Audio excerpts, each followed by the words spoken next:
You know, it's certainly, we are probably the only organization in the country that we never want to have new members,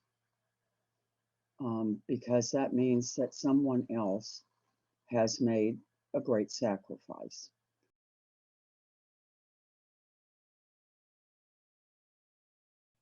So our knock on the door came on Christmas morning of 2007. And when we had just finished opening Christmas gifts, and we were sitting in the front room, which looks out onto the road that we live in.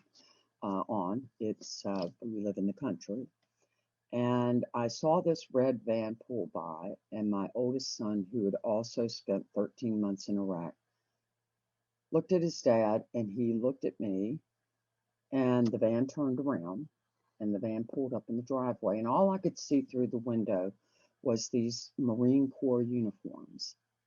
Well, by that time, of course, I've jerked out of his arm. I've run around to the front door, threw the front door open, stepped out on the front porch, and 3 Marines get out of the van and approach the door.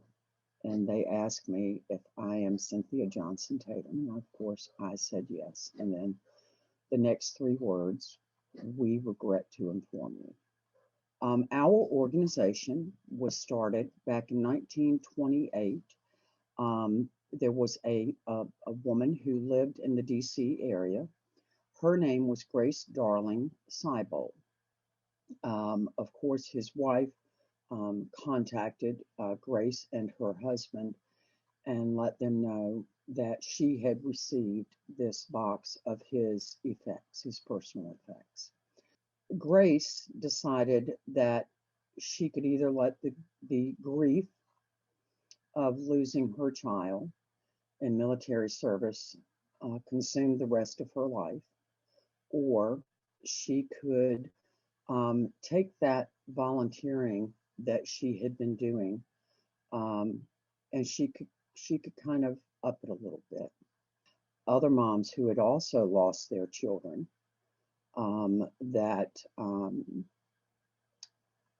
found kind of a peace of mind, if you will, and some healing, and realizing that you can either become consumed in this grief, or you can decide that you're going to do something to honor your fallen child.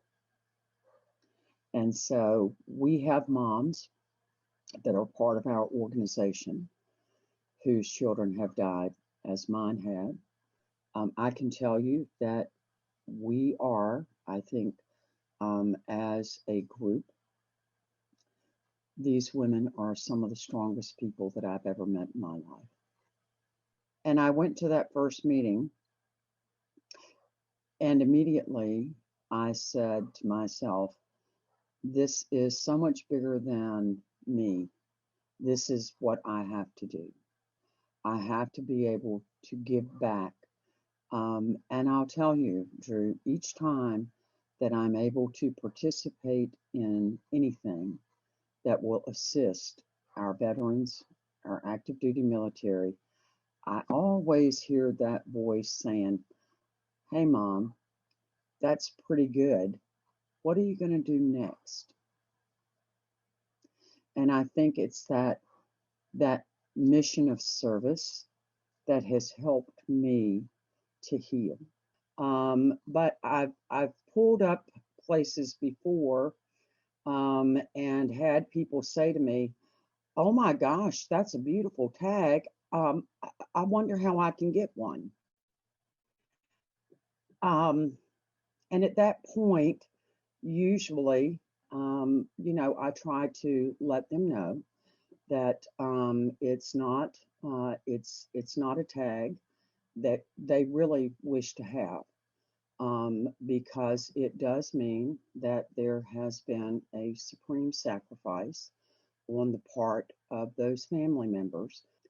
And so part of our focus is really to educate people across the country to understand what that what that star means.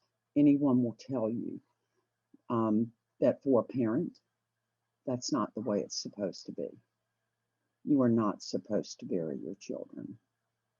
And my belief is I can't do for Daniel, but I can do for others.